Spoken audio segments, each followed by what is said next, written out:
Bienvenida, bienvenido a gente que no ha estado nunca antes por aquí.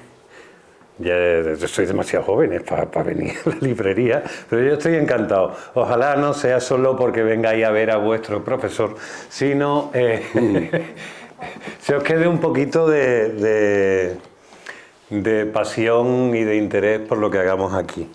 Esto se llama el tercer piso. ¿Tercer piso qué es? El tercer piso es el nombre del proyecto que me encargo de hacer para la librería Proteo, que lleva abierta desde, evidentemente, antes que vosotros nacierais y posiblemente mucho antes de que se conocieran vuestros padres, incluso antes que nacieran vuestros padres.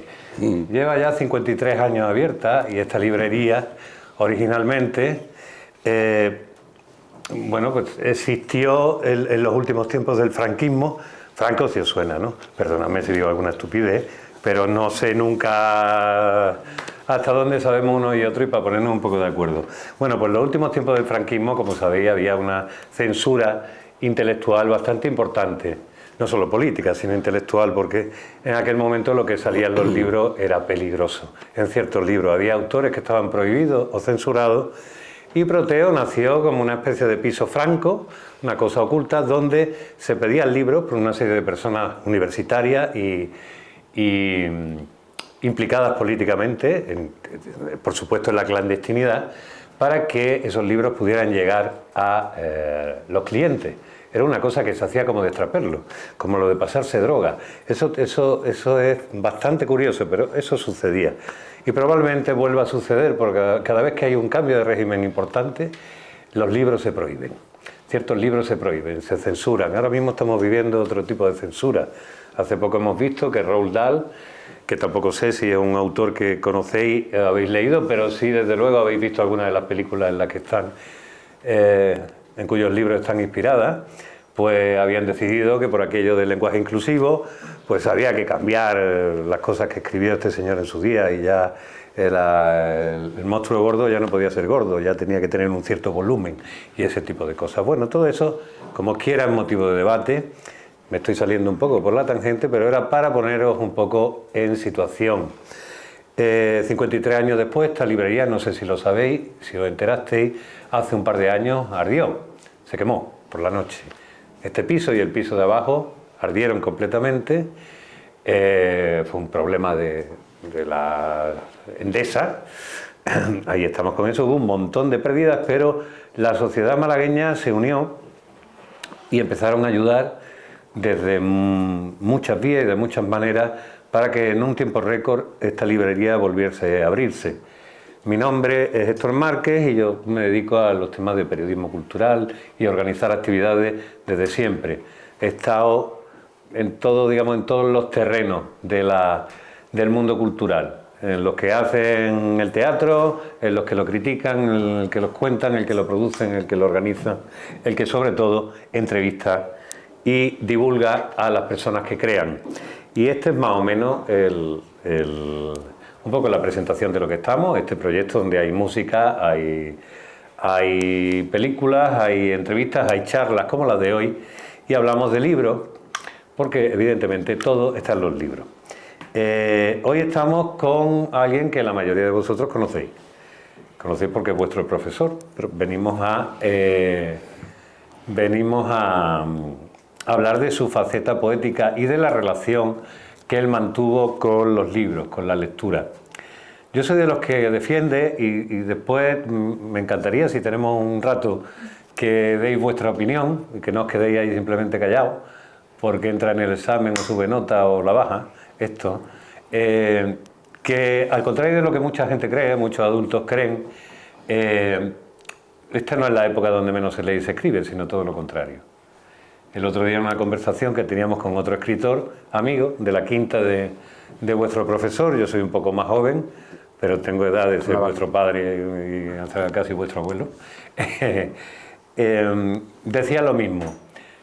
Probablemente no se lean los libros que nosotros pretendemos o los profesores pretenden que os leáis, en vuestra formación, pero se están leyendo todos los días posts, tweets, mensajes de WhatsApp y se están escribiendo. Y en algunos casos, digo yo y defiendo, que hay posts de Instagram y de Twitter que están muchísimo mejor escritos que muchos libros con tapa. Muchísimo mejor, sin ninguna duda. Sea como sea, en el formato que sea, no siempre existieron los libros, como hoy los conocemos, dejarán de existir, probablemente. Ni siquiera serán los libros digitales que ahora mismo entendemos, pero la escritura, la lectura y sobre todo la necesidad del ser humano de contar historias o de contar emociones a través de algo que se queda registrado, eso existirá siempre. Y vuestro profesor, que tiene esa cualidad que tenían varios autores importantes de una de las generaciones poéticas más reconocidas en la historia de la literatura española, como fue la generación del 27, él conjuga digamos, el perfil de algunos autores del 27. Es decir, eran poetas, eran profesores, eran investigadores. Es el caso de Antonio Jiménez Millán. Antonio Jiménez Millán nació en Granada en los años 50, no me acuerdo. 54. En una época donde no había ni televisor, ya lo de los móviles y todo ese tipo de historias, y lo de internet, ni os lo digo, no había televisor. Entonces os tenéis que poner en la manera en que teníamos las criaturas digamos, de relacionarnos con el ocio. Y ya después, pero esto ya pasó tiempo, estudió allí Filosofía y Letras en Granada y vino pronto, sobre los años 70. ¿En qué año viniste, Antonio? 76. En el año 76, que aquí yo no sé si había universidad o recién, ya recién la acababan de abrir, porque nuestra universidad es bastante joven, no así como Granada, que tenía una tradición. Estaba antes hablando con Antonio que hay una generación, que es la suya, y alrededor de su generación, donde hay una relación muy importante entre Granada y Málaga. Yo era pequeño, Málaga era la ciudad moderna y Granada era la ciudad culta. Málaga no tenía universidad, tenían escuelas universitarias, unas cosas como y Granada sí. Granada, casi todos los autores eran de Granada. Sin embargo, si te querías divertir y querías no morirte de frío, Málaga era imbatible. Entonces siempre hubo, como estaba muy cerca, ahora se llega en un santiamén a todo, pero antes costaba, lo más cerca que tú podías hacer a un viaje era irte a Granada, y de Granada para Málaga. Creo que ya existía el Alsina, o como se llamara entonces. Sí, el Alsina. El Alsina. Y entonces cuando aquí los malagueños querían saber qué era criar, se iban a Sierra Nevada, y cuando los granadinos querían saber lo que era una playa, se venían para Málaga o se tiraban por Salobreña y esas partes que también estaban. Como sea, varios granadinos, y Antonio es uno de ellos, participaron muchísimo en el renacimiento cultural de esta ciudad, tanto a nivel universitario como a nivel creativo. Cuando yo conozco a Antonio, que ya son finales de los 80 y 90, yo había dedicado mi primera juventud a otros avatares relacionados con el teatro. Antonio ya es un poeta que ha escrito varias cosas y ha publicado desde principios de los años 80 o a finales de los principios de los 80. Y además hay una cosa importante, que tú has ganado 5 de los premios más importantes que existen en poesía en castellano. Empezaste de pronto con el García Lorca, ¿no? García Lorca, ¿se oye bien?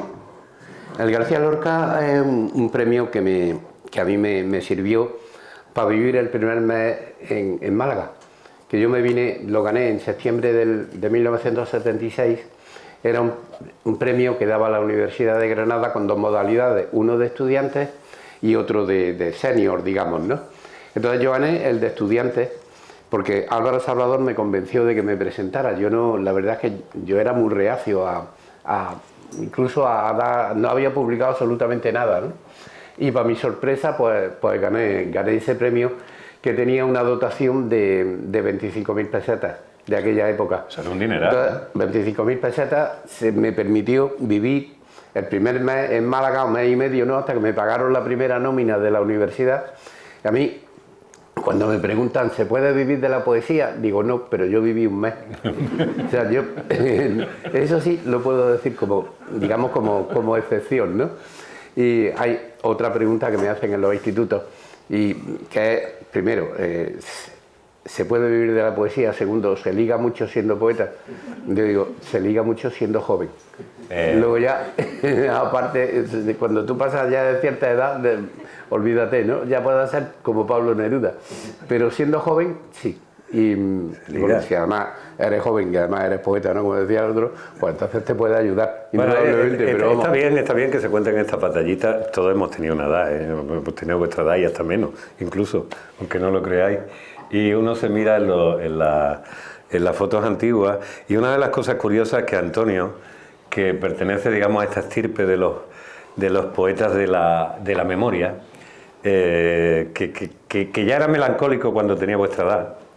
Ya miraba en un pasado y se miraba a sí mismo y se imaginaba como parte de ese pasado, y tiene además esa forma de contar tan visual, tan cinematográfica. Yo no sé bien, eso lo hablaremos ahora, si realmente es un prosista perezoso que decide ser poeta porque sabe porque tampoco quiere ponerse a escribir una novela enorme, ¿no?, de tramas, pero tiene esa facilidad en sus poemas de narrar contexto, emoción, con pocas palabras, y además de ser fácilmente legible y entendible para el autor, que entra rápidamente en esa emoción, en ese estado emocional que Antonio nos plantea, ¿no?, que el poeta nos plantea. Decía que todos hemos sido jóvenes, porque yo recuerdo que Antonio sí ligaba mucho. A mí me llamó una cosa mucho la atención de Antonio. Antonio se parecía, entonces a mí siempre me lo parecía, se parecía a Leonard Cohen. Obviamente Antonio tiene una voz más atenorada. Leonard Cohen era una cosa así profunda, pero tenían unos rasgos comunes. Y siempre me llamó la atención una cosa de Antonio: tenía las manos muy pequeñas para lo que era. Y yo me acordaba, lo que pasa es, claro, eso, decírselo así era como un poco cursi, pero bueno, nos emborrachábamos. Había unos bares donde íbamos habitualmente. Ahora están yendo a otro bar de aquellos tiempos, que pasó a mejor vida, y ahora se está convirtiendo en el lugar donde recogen a los poetas, ¿no? Antes, una especie de asilo de poetas donde nos vemos. Bueno, no, es broma, porque ahí van poetas jóvenes, poetas mayores, ahí van poetas. A los poetas siempre les han gustado, nos han gustado los bares bastante. Hay como una cierta mística, ¿no?, de la barra de bar. Sí, tanto. Una serie de conversaciones hemos visto caer como... Esto es como cuando ves las películas de estos de soldados que fueron a Irak y se encuentran los veteranos de guerra entre ellos porque tienen el síndrome ese postraumático y sueñan con las bombas y los niños que han matado, y siempre... Bueno, habéis visto esa película algunas veces, ¿no? Pues la de los poetas se cuenta poco, pero es también lo mismo. Llegamos a los bares, las primeras copas sirven para ir soltando la lengua, ir abriendo las confidencias, estar sutil para captar cosas que normalmente no las captas en estado de vigilia, y no saber decir basta y acabar orinando, como hay una de estas, orinando la puerta de la puerta de como dicen, en un edificio solemne. Bueno, Antonio, ayer hablábamos precisamente de los bares. Ayer en la lectura del Manhattan que hicimos Juanma Villalba y yo, hay aquí algunas personas que también estuvieron, hablábamos de eso, de esa tradición y de bares míticos de Málaga que ya no existen: el Cantor de Jazz, La Época, el Onda Pasadena, el Arribadar, toda esa serie, ¿no?, donde también se hicieron algunas lecturas y en aquel momento yo recuerdo en el Cantor de Jazz, pobre Miguel Hernández, ¿no?, lo primero que me invitó a hacer fue un homenaje a Kafka. Imaginaros, un homenaje a Kafka en un bar que se llamaba el Cantor de Jazz, allí entre los sofás. Es una cosa kafkiana de verdad, ¿no? Era verdad. Y bueno, y trajo a gente a que leyera, desde José María Álvarez hasta Javier Egea, ¿no? Y luego, pues todos esos bares también eran sitios de reunión, aparte, claro está, de tertulia literaria, ¿no? Es curioso porque uno no sabe realmente si con la poesía se encuentra con el héroe, siguiendo con la parte, bueno, esto es como lo de la resistencia, que Broncano siempre te pregunta al final, dice, ¿cuántas veces has follado este mes y qué dinero tienes en el banco? En el fondo son las mismas preguntas, se liga mucho y se gana mucho con la poesía. Bueno, pues yo no sé realmente eso, si la poesía era digamos, la mascarita con la que nos cubríamos los unos y los otros para acercarnos, porque éramos en exceso tímidos, a acercarnos al tema del erotismo. Os podéis sentar por aquí, ¿eh? No sé. Sí, hombre, sí, veniros. Aquí sí. Veniros. ¡Oh! Y puedes resoplar también, si no te preocupes. Aquí sitio, no os preocupéis. Es que así nos sentimos más acogidos. Bueno, como os decía, la intención que tiene, de alguna manera, es de acercarnos a la biografía, los porqués y la obra del autor, y en este caso también presentar de alguna manera dos libros. Esto que veis al fondo es la edición ilustrada en color de este libro, que hoy tenemos aquí, que no viene en color. Los dibujos son, y háblanos de él, de otro compañero, amigo, granadino, famoso artista, Juan Vida. Juan Vida. ¿Quién es Juan Vida? Porque aquellos que no... Juan Vida conmigo es un gran pintor y bueno, tiene una trayectoria muy similar a la mía, porque nos llevamos muy poca diferencia de edad, es decir, apenas unos meses hemos sido vecinos, pero vecinos de calles paralelas. Estábamos en el mismo colegio, aunque en esa época no nos conocíamos, pero a partir de los años finales de los 70 ya hicimos amistad también por motivos políticos, ¿no? Y a partir de ahí pues ya se estableció una colaboración, no solo conmigo, sino con Luis García Montero, con Javier Egea, con Álvaro Salvador, con Ángeles Mora, es decir, un grupo, ¿no?, de poetas de Granada, que pues ha dado, pues, entonces Juan ha hecho el diseño y por ejemplo, pues de este libro Memoria del Agua, la portada por supuesto es suya y los dibujos interiores son también de él, ¿no? Y luego él diseña también esta colección donde está el libro mío Biología e Historia, que es la colección Palabra de Honor de la editorial Visor de Madrid, y ya en el último libro cojo un dibujo suyo, ¿no?, de la orilla del Sena, un dibujo de Juan del año 80 y...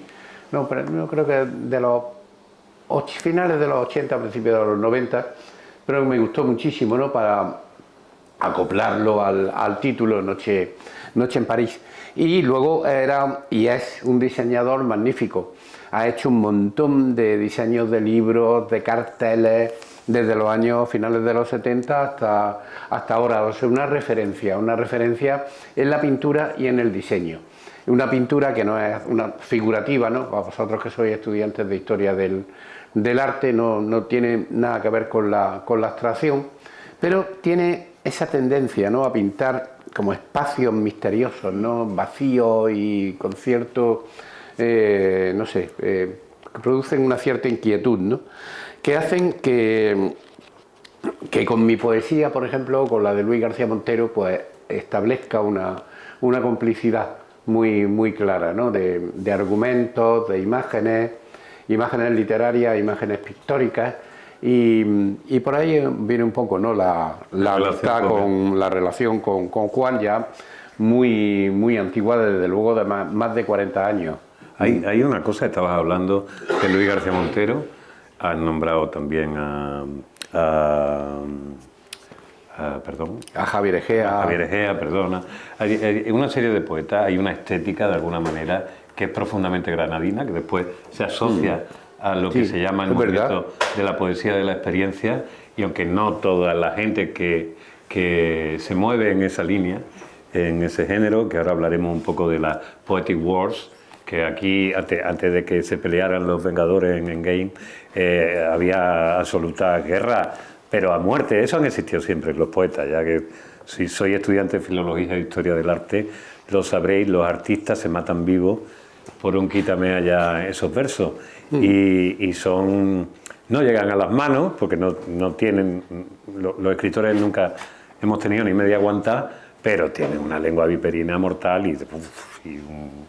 y Antonio ha tenido siempre la cualidad, visto desde fuera, de llevarse bien con todo el mundo, pertenecer estéticamente a digamos, a una línea que estaría mucho más cerca de eso que se llama la poesía de la experiencia, que una poesía, digamos, que basa en la memoria, en la melancolía, en el detalle cotidiano, el impacto de la experiencia, que no es excesivamente cultista, que rompe, digamos, la tradición anterior de una serie de poetas, un movimiento de poetas que alardeaban, de alguna manera, más que alardeaban, quiero decir, que toda su estética se centraba mucho en todos los conocimientos que poseían y todas las referencias literarias. La generación a la que pertenece Antonio es una generación un poco de limpieza, una generación de contar lo que sienten, una generación de jóvenes que hacéis, al principio, la percepción que yo tenía cuando leía era la de que sonabais poco más o menos a las canciones que hacían en inglés algunos autores, pero traducidas directamente, ni siquiera tampoco tenían mucha musicalidad, o sea, no había una obsesión por la rima importante, solía ser el verso libre. Pero por la musicalidad sí. La musicalidad sí, es verdad, una sí, musicalidad interna del poema, sí, ahí desde el principio, ya al principio no, muy al principio, en el momento de mis primeras tentativas, digamos, de escritura en los años mediados de los 70, claro, yo en ese momento leía mucho surrealismo, poetas expresionistas, es decir, lo que luego me he dedicado a explicar en la universidad, años y años, ¿no? Y entonces leía, claro, estas muchas traducciones, y yo decía, nada, lo del ritmo ese de los endecasílabos, eso está muy antiguo, no sé qué, yo aquí voy a inventarme.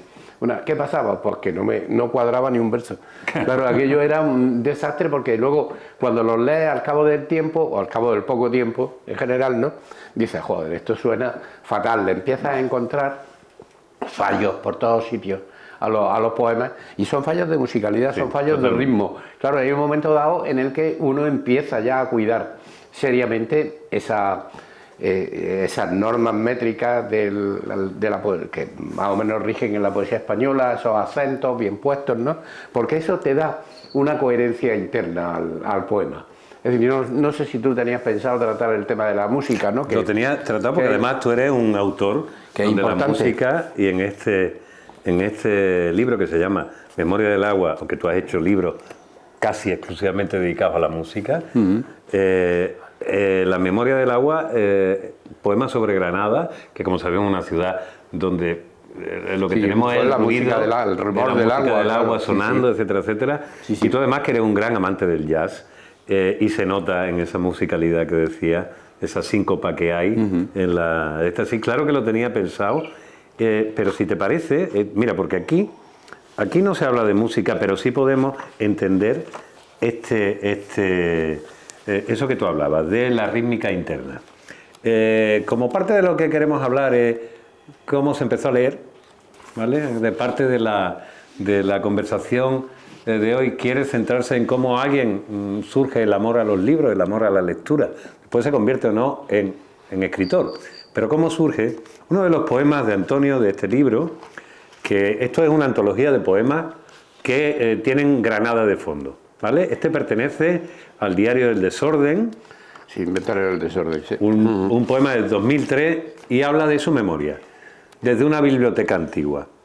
Está dedicada a su madre, Carmen Rosa Millán, y hay una cita de Luis García Montero al principio que dice: el pasado es con frecuencia sórdido, pero es nuestro pasado, nuestra vida, y nadie ha descubierto todavía un instinto que pueda negociar sus arrugas y sus conspiraciones al margen de la melancolía. Y el poema dice: allí, en la leve distancia del vidrio y los sillares, en los bancos de piedra del jardín, tras la verja herrumbrosa, he vuelto a ver la misma luz cambiante de los últimos días de invierno, de 1962. Un cielo azul intenso se refleja en el agua del estanque, tan sucio como entonces. Y siguen dando sombra los magnolios, y un cerco de hojas muertas protegidas del viento, deja intacta la imagen del olvido. Yo amaba aquel silencio, aquella soledad irreverente en un mundo de gestos rituales, de rígidas escalas y ceremonias grises, como barcos de guerra en un oscuro mar en calma. Esperaba a que ella terminase su trabajo, el de todas las tardes, siempre allí, al fondo de una sala con la luz tenue. Libros amontonados sobre una mesa de nogal. Ejércitos de sombra dispuestos para un orden previsible. ¿Quién me iba a decir que esa letra tan clara, fijada para siempre y repetida sobre una cartulina amarillenta, podía ser, después de muchos años, una forma de asombro, una caligrafía del pasado, que me habla desde el fondo de mí mismo? Quiero pensar que una pasión antigua toma a veces el aspecto de la melancolía, y el tiempo nos describe su giro inesperado y su belleza oculta en la región humilde, sin brillo, de la historia. Si pudiese mirar por aquella ventana, si de repente oyera aquel rumor distante de las conversaciones mezcladas con el tráfico, es posible que allí, entre dos mundos, como una tregua en la ciudad cansada, resurgieran las mismas figuras fantasmales. Las ruedas de los carros sobre el cieno en los días de lluvia, el mismo sol de invierno en las vidrieras y las voces ausentes, voces de una ciudad que ya no existe. Ahora, en el jardín, solo se escucha el ruido de los pájaros que regresan del frío. Rozan la superficie del estanque y vuelven a las ramas del magnolio o del ciprés. Por las aulas desiertas, por los viejos pasillos ya sin nadie, un aire de solemnidad vencida me recuerda cómo cambia el paisaje de los sueños y cómo va acercándose la muerte hacia nosotros. Pues este poema, ¿dónde está? Porque era el Palacio de Columnas, se llama, el lugar, desde una biblioteca antigua. ¿Qué biblioteca era? ¿Ahí ya eras un lector? Bueno, mira, es que este poema tiene su historia muy peculiar, porque mi madre era bibliotecaria de la Facultad de Filosofía y Letras. Y entonces, claro, este poema cuenta cómo yo estoy en la facultad estaba en el Palacio de las Columnas, que es un sitio muy bonito del centro de Granada, que hoy día es la Facultad de Traducción e Interpretación. Afortunadamente no la Universidad de Granada no lo ha perdido, ¿no? de su control, ¿no? Y claro, yo aquí recuerdo dos momentos muy diferentes en los que estoy en ese edificio. Primero, cuando voy con mi madre de chico, a los 7 años por ahí, ¿no? Que es cuando hablo de 1962, me voy a jugar al jardín con las niñas de los Bedeles y todo eso, ¿no? Todo el mundo por allí, ¿no? Y luego cuando de estudiante, ya claro, en los años 70, vuelvo al mismo espacio y me encuentro con la ficha que había hecho mi madre de bibliotecaria. Digo, anda, joder, esta letra la conozco yo, y tanto como que es la de mi madre, ¿no? Por eso lo de la caligrafía antigua que sale en el poema, ¿no? Pero claro, fijaros que aquí esto lo ha leído muy bien, ¿no? Cómo hay un mundo también, un contraste entre dos mundos, que es una cosa que yo aprendí de un autor italiano que me impresionó en su momento, que es Pier Paolo Pasolini, escritor, novelista, o sea, poeta, director de cine, ¿no? Que decía, por ejemplo, entre dos mundos, la tregua que no tenemos, ¿no? En las cenizas de Gramsci. Y esa es un poco esa técnica cinematográfica del flashback, ¿no? De ir hacia adelante, hacia atrás, ¿no? Hacia la ciudad de los años 60, los carros que pasan al lado, ¿no? Del Palacio de las Columnas, que iban entonces, porque casi la Vega estaba entonces casi al lado, ¿no? De donde estábamos nosotros. Después todo eso lo construyen de una manera salvaje, ¿no? Pero en ese momento no. Y entonces, pues, claro, es las voces de una ciudad que ya no existe, es decir, una ciudad que se interioriza, pero que va uno haciendo el contraste entre lo que uno vive a cierta edad, de la infancia, lo que uno vive en la madurez, ¿no? Y el contraste entre las dos, ¿no? Eso es un poco hay una cosa que a mí me parece muy interesante y además también se lo lanzo. Vosotros podéis intervenir cuando te la gana y preguntar y decir lo que sea, y decir, está diciendo este tío está diciendo una idiotez o lo que sea aquí, aunque después o suspenda, se suspende, venid y me lo decís. Eso sí, y yo le digo algo. Yo suspendo un poco eso.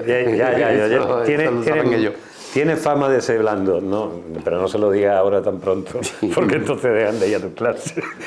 No, somos formales y vienen.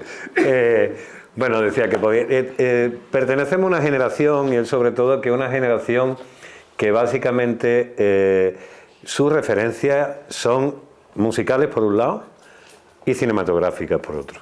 Es decir, esto está lleno. Acaba de hacer ahora una referencia a Pasolini, que era uno de los autores que reverenciábamos en la Cinemateca. Sigue siendo bueno, aunque ahora mismo a lo mejor, si lo veis... Queda un poco antiguillo a lo mejor. Os puede resultar un poco lento, ¿no?, en general. Pero artista lo era sin duda.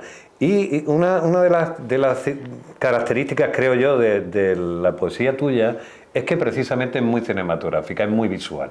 Tu poesía está llena de fundidos a negro, está llena de flashbacks, está llena de encadenados. Sí, totalmente. Básicamente, y hay un poema, ya que estamos hablando de tu madre, hay un poema también muy interesante porque habla de una película del año 30 que se llamaba Sin novedad en el frente. Si os gusta un poco el cine, sabréis que hay una de las películas que concursan. Han hecho una versión nueva ahora. Exactamente, que concursa a los Oscars, que se llama Sin novedad en el frente, que está basada en la misma novela.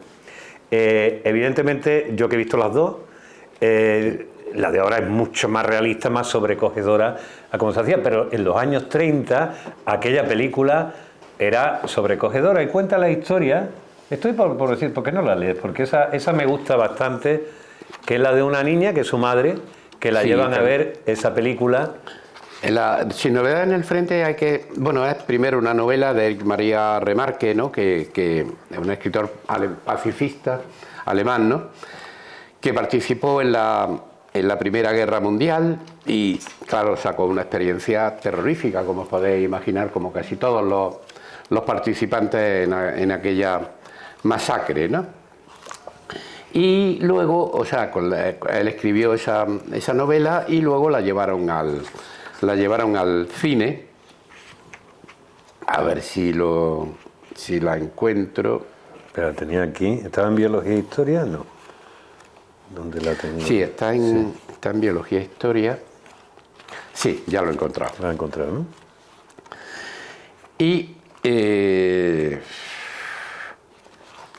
la película la dirigió Louis Milestone en 1930 y, claro, la estrenaron en Granada y mis abuelos llevaron a mi madre siendo una niña. Es decir, ella había nacido, ahora cumpliría un siglo, era 1923, pues claro, en 1932, 31, 32, pues tendría 7 u 8 años, ¿no? Y mi madre me contaba que salió del cine llorando como una magdalena, porque la película la había impresionado. Era una película terrible, una película bélica, ¿no?, sobre las experiencias penosas en ese caso los soldados alemanes, pero luego hay otra que se llama, también reciente, 1917, creo que está hecha desde el punto de vista de los soldados británicos, y es la misma historia terrorífica, ¿no? Sin novedad en el frente. Ya digo, un poema basado sobre no mi propia memoria, sino la memoria de mi madre, ¿no? La vio de niña en un cine de Granada. Recordaría siempre el barro en las trincheras y los gases tóxicos, los cráteres de los obuses que servían de refugio y de lugar para el combate cuerpo a cuerpo, los cercos de alambradas, los cadáveres, los moribundos en el bosque. Había más comida, volvieron menos hombres de la última batalla. Yo leí la novela. Paul Baumer se alistó. Lo convencieron las arengas de un profesor fanático. Después fue el miedo, el hambre y el rencor. Una vida precaria de animales salvajes, entre plagas de ratas y órdenes absurdas, aldeanos que huyen, hospitales sombríos como ruinas en la línea del frente. Y al final, la mano de un soldado alcanza el vuelo de una mariposa. Ella nunca entendió por qué sus padres la llevaron a ver esa película. Me dijo que salió llorando de aquel cine. Era tal vez una premonición. Pocos años más tarde, mi madre fue testigo de un horror más cercano: los gritos y las súplicas de las mujeres en su misma calle, frente al gobierno civil en los meses de guerra. Entonces, ya eran otros los que decían, a sus órdenes, sin novedad en el frente.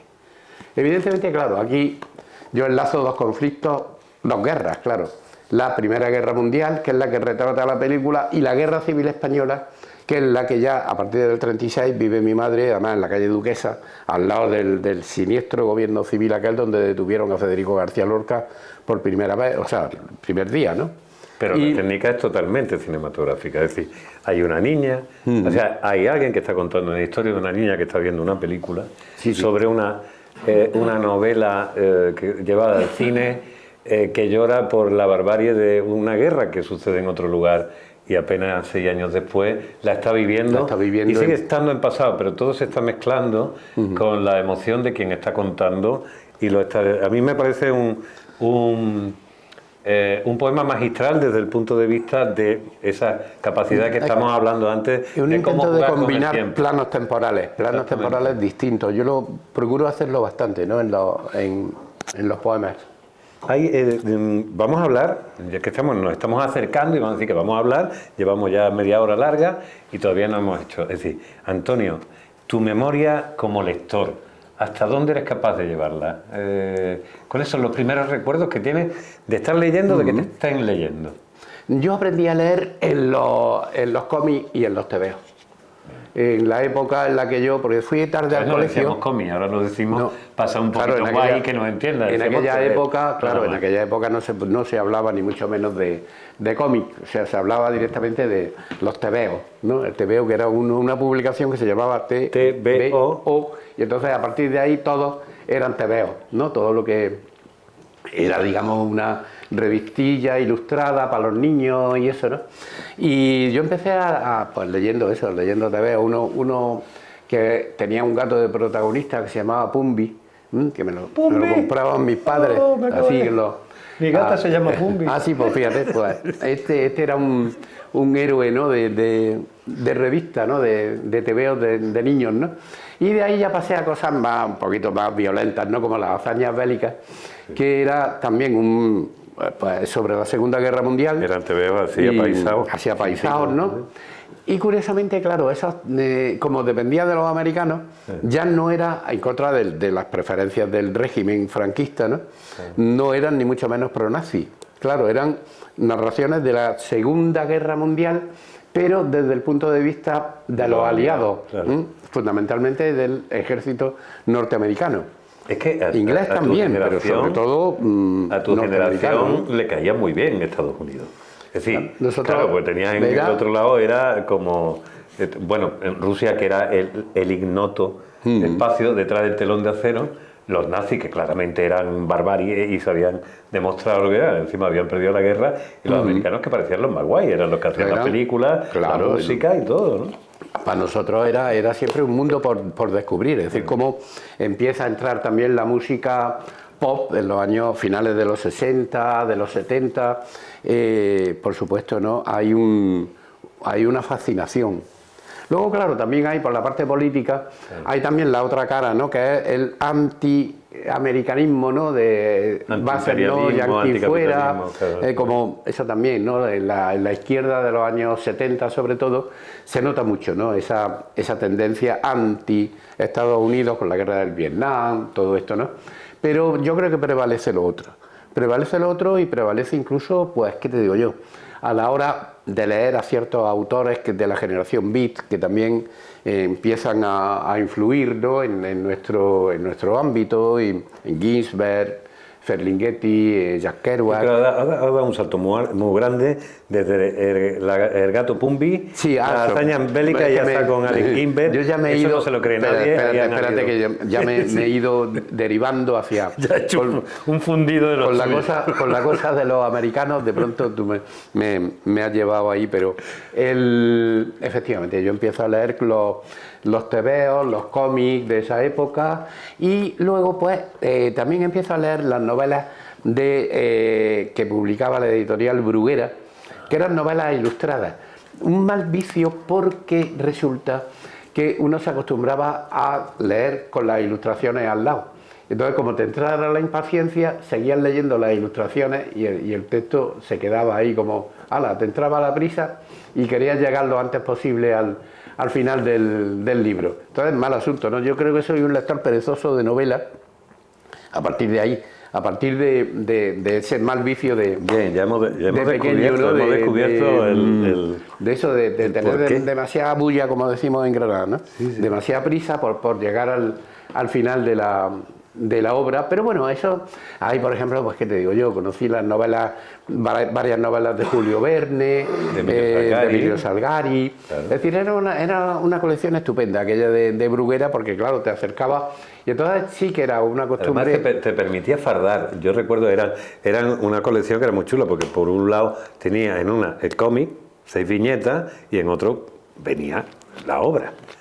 Lo que dice Antonio, que se estaba pegando, y eso lo hacíamos todos directamente, es decir, con cierta edad. Claro, tú decías, no, me he leído el libro. Tu padre estaba orgulloso, tú te habías leído el cómic que estaba dentro del libro. A veces pasaba, ¿no? Impaciente como todo. Bueno, siempre había algún petardo o petarda que era asqueroso de lo listo y de esto que era, de esta gente que poca gracia, que nunca te han hecho gracia, que se leía las dos cosas. Y encima después hacía un resumen con una letra. Solía ser una niña. Te daba muchísimo coraje. Eso es. Mira, ahí se están riendo, ahí esa todavía. Tú eres esa, ¿no? Bueno, tú ves que esto es una cosa que está desde los neandertales, siempre hay ¿quién ha hecho los deberes perfectos? Entonces, fíjate, luego ya avanzando un poco en el tiempo, yo tuve la suerte, Justo Navarro también comentó eso el otro día aquí cuando vino, que no todo el mundo tiene las mismas facilidades de lectura. Es decir, no es lo mismo una persona que vive, pues no sé, en una chabola ahí como puede, sobrevive, que alguien que tiene una biblioteca familiar o de potente, padres analfabetos, o de padres analfabetos, que claro, en mi caso es como el de Justo. Claro. Es decir, yo sí cuento desde pequeño con una biblioteca muy seria, ¿no? Muy potente, porque no tanto porque mi madre fuese bibliotecaria, sino porque mi padre era más lector todavía, es decir, a pesar de que él era agente comercial y tal, ¿no? Pero le gustaba mucho la lectura. Y entonces, claro, hay una herencia muy fuerte, porque claro, yo tengo a mi disposición pues prácticamente toda la literatura universal, o lo más importante, ¿no? La tengo allí ya en casa, ¿no? Y ya voy allí un poco pues eligiendo las cosas que me gustan, hay cosas que me gustan más, otras menos, ¿no? Y luego ya descubro uno de los libros que hay aquí, que bueno, ya hablará al final de ellos. Como si quieres vamos a ir sacando. Para mí es decisivo, y es el primero que tiene ahí. Es 100 años de soledad, de Gabriel García Márquez. Porque esto es una de las partes que tenemos aquí, que siempre le pedimos a los invitados, a las invitadas, que elijan 5 libros que de alguna manera sirvan para contar quiénes han acabado siendo. Pues hemos llegado aquí, a 100 años de soledad. Yo lo leí cuando tenía 18 años, ¿no? En el verano del año 73, 72 me parece, ¿no? Y a mí me cambió la perspectiva, digo, pues qué maravilla. Tanto es así que en ese momento yo estaba decidido a hacer filología clásica, porque se me daba muy bien el latín y el griego, y siempre sacaba muchas notas ahí, ¿no? Muy buenas notas, sobre todo en latín. Pero leí esa novela y me cambió totalmente la orientación hacia la literatura. Entonces fue cuando elegí filología románica. Había otro factor también interesante, ¿no? Desde el punto de vista biográfico, digamos, pongámoslo al revés. Es decir, que en filología clásica lo que había eran curas y monjas. Muchos curas y muchas monjas. Es verdad. Y yo ya, de cura, sobre todo, de monjas no, porque claro, En nuestra época, pues hacíamos, los colegios privados de las niñas eran de monjas y los colegios privados de los niños eran de curas. En mi caso, los escolapios, en el caso de Justo eran los maristas. Tiene una experiencia medio traumática con ese colegio, porque eran más duros que los nuestros, ¿no? Y entonces ya me... eso. Sí, es que te has liado con las togas te han... Ya estaba yo demasiado cansado ya de clero, ¿no? Como para meterme en filología clásica con los curas y entonces me tiré a filología románica y la verdad es que no me he arrepentido porque he acabado además siendo catedrático exactamente de filología románica, es decir, no de literatura española ni de hispanoamericana, sino propiamente de la especialidad que elegí, pero en ese sentido, donde íbamos, ¿no?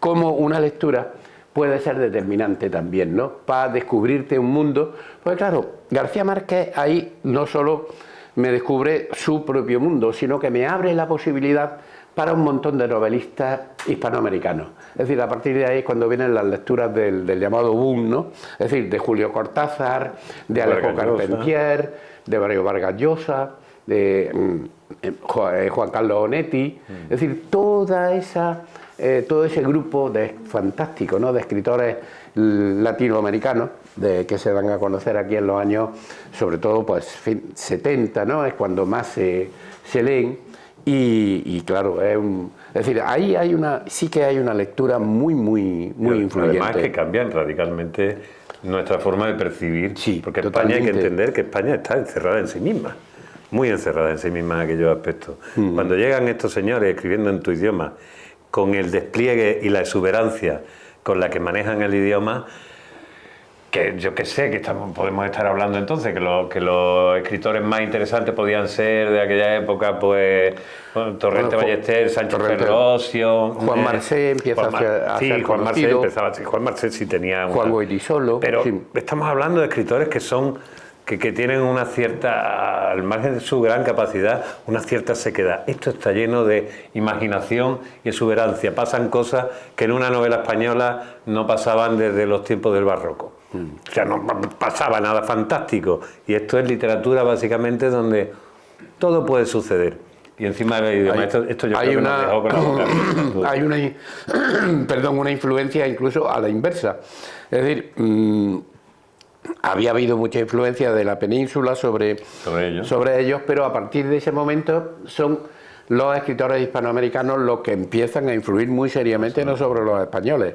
Es decir, hay una novela de Camilo José Cela que se llama San Camilo 1936, que coge todas las técnicas del boom latinoamericano. Es decir, ahí se da la influencia a la inversa. Tenemos aquí una... ¿Cuál sería el siguiente? Porque estamos el siguiente serían las obras completas de Federico García Lorca, porque claro, yo las tenía, esta es una edición de Galaxia Gutenberg, pero yo tenía la de Aguilar, una edición modélica de Aguilar, la de Arturo del Hoyo, ¿no? Con aquellas tapas negras de cuero, ¿no? Las tenía en mi casa. Y entonces, pues, a partir de ahí es cuando empiezo a descubrir a García Lorca, ¿no? Y claro, pues es fascinante, ¿no? Sobre todo ya cuando te metes en Poeta en Nueva York. Para nosotros, el romancero gitano en la parte más popularista quizás no nos gustaba tanto. Sí, el poema del Cantejondo, el poema del Cantejondo, eso lo descubren más tarde. Quizás, sí. Pero Poeta en Nueva York es un libro de García Lorca que nos fascina a nosotros, igual que a nuestros antecedentes novísimos. Claro. Es decir, a Jim Ferré y a la generación, digamos, del 70, ¿no? Y hay que entender también que tú como granadino, claro, digamos, entonces soy por un lado los responsables y los herederos de el que se convierte en el mártir y en el representante, en el icono de la barbarie franquista. Evidentemente, claro. El asesinato de García Lorca es un mito. Por un lado el mito granadino, pero el mito es un mito asesinado por el régimen, por el franquismo, claro, al inicio de la guerra civil, con lo cual también es otro emblema de la resistencia cultural. Claro. Y nosotros organizamos, el Justo Navarro también no estaba. En el 76 se organiza desde la facultad, yo estaba en mi último curso, ¿no?, el primer homenaje con sentido a Federico García Lorca. nos deja media hora el gobernador civil de Granada, que era todavía de una talante franquista, vamos, sí, todavía era franquismo, no había, en plena transición, pero 78, claro, ¿no? eran personajes, bueno, formados claramente y puestos por el régimen todavía, ¿no? Que es el mismo año donde tú ganas el premio García Lorca. El mismo, claro, el mismo en el que acabó la carrera, el mismo en el que me vengo a Málaga en el otoño, en el 76, claro. Con lo cual para ti aquello es, supongo que es digamos un galardón que en aquel momento hombre, te elevaría yo ni me el lo pavo, creía. como se dice, te elevaría... Yo de verdad que no me lo creía. Digo, yo premio García Lorca, pero yo no he publicado ni un poema. Y de pronto van y me dan el premio García Lorca. Y encima, ya digo, me dan 25.000 pesetas que manejo por aquí, ¿no? En mi primer mes en Málaga, ¿no? Claro, yo alucinaba en esa época, ¿no? Después ya el premio García Lorca ya se ha convertido en algunos poetas dentro del grupo de colegas, de amigos, ya os identificabais por estos son los que escriben, estos no, ya se os veía el plumero. En ese momento no. Todavía. Tanto es así que yo, vamos, que fue mi maestro, mi director de tesis doctoral y todos los sentidos, Juan Carlos Rodríguez, ¿no? Pues casi siempre estaba en el jurado del premio García Lorca, ¿no? Lo ponían desde el departamento, y ese año no estuvo. Estuvo Nicolás Marín, que fue el que me dio la noticia. Y Juan Carlos Rodríguez empezó a hacer una broma conmigo de que yo era de la poesía secreta. Como jugando un poco con la idea, la imagen de la policía secreta, yo era de la poesía secreta porque ni Dios sabía que yo escribía, salvo algunas compañeras o compañeros de clase, ¿no? Que yo iba así enseñándole así muy en secreto lo que mira lo que he escrito y tal, ¿no? Así, pero como muy tímido. Pero salvo eso, no, muy poca gente. Hay una anécdota curiosa que el libro, pues lo podía haber metido. He metido a Jaime Gil de Viedma, pero podía haber metido a Ángel González.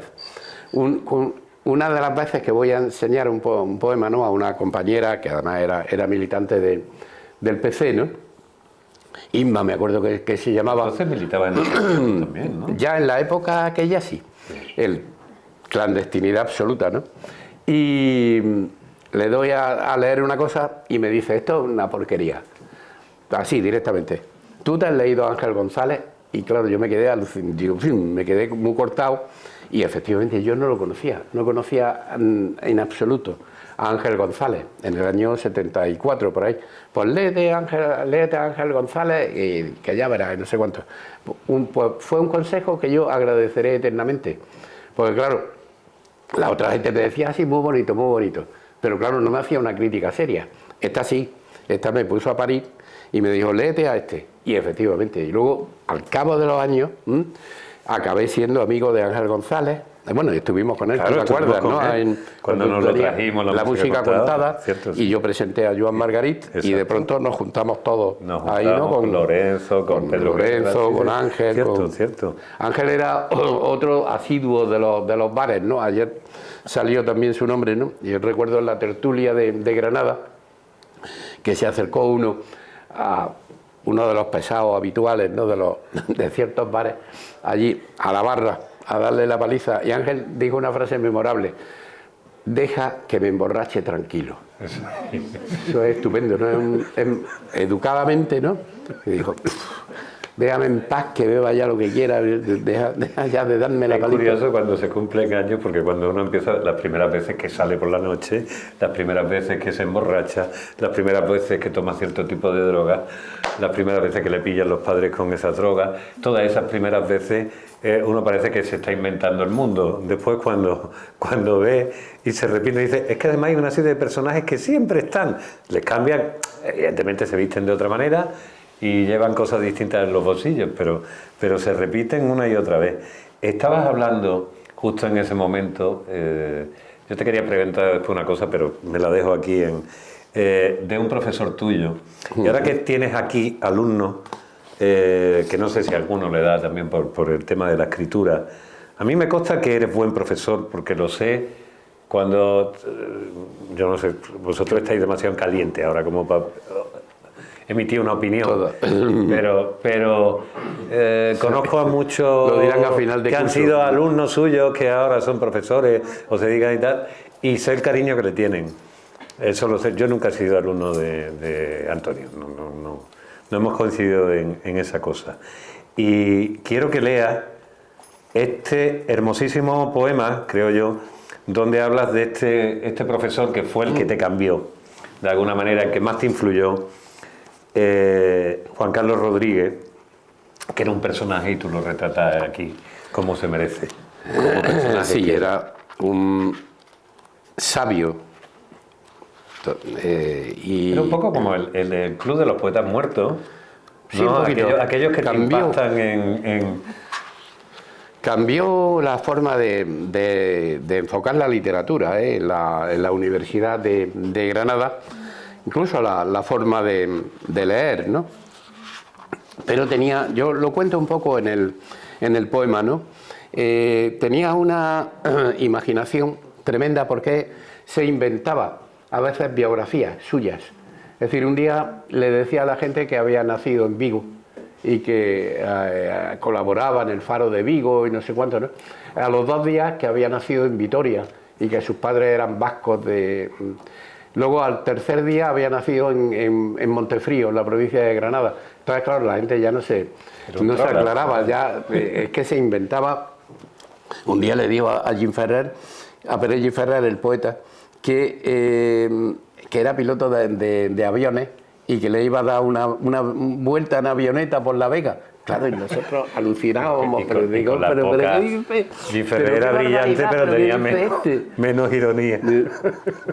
Y le dijo otra cosa todavía más disparatada, y es que toda su obra estaba traducida en Gallimard, en París. Sí, que era una de las ediciones más importantes que había. La editorial Gallimard, que era, claro, y que eso ya fue peor que lo de la avioneta, porque ya decimos, qué barbaridad. Biología, historia, en recuerdo de Juan Carlos Rodríguez. Lleva 2 citas, uno precisamente de una poeta que fue su mujer, Ángeles Mora, Cómo encender la vida sin hacerle un quiebro a la muerte, y un verso de la comedia de Dante Alighieri, ¿no? Forse qui guido vostro ebbe a disdeño, es decir, quizá al que vuestro Guido despreció. Ahora, más que nunca, te recuerdo, con aquel traje blanco en los pasillos de la facultad o en los bares de los alrededores. Ya entonces eras casi una leyenda, con ese aire displicente tan distinto de la mediocridad de aquellos funcionarios tristes del franquismo. Era otro estilo, sí. También, en cierto modo, una estrategia de seducción. La voz ceñida a esa palabra exacta que enseñaba otra forma de leer, de hacer preguntas nuevas. Aún conservo los apuntes con nombres que escuchaba por primera vez y yo escribía mal. A Gambó, a Lautréamont, a Mallarmé, los descubría entonces. Y más tarde, tus gafas, tu sombrero de actor de cine negro, te dieron ese aspecto inconfundible, como surgido de una página de Raymond Chandler o de una escena de Howard Hughes. Podría reunir tantas anécdotas, escenas imposibles y aventuras que impresionaban a incautos visitantes, vidas imaginarias dignas de un poema de Borges, yo que tantos hombres fui. Y tú sabías de Borges más que él mismo.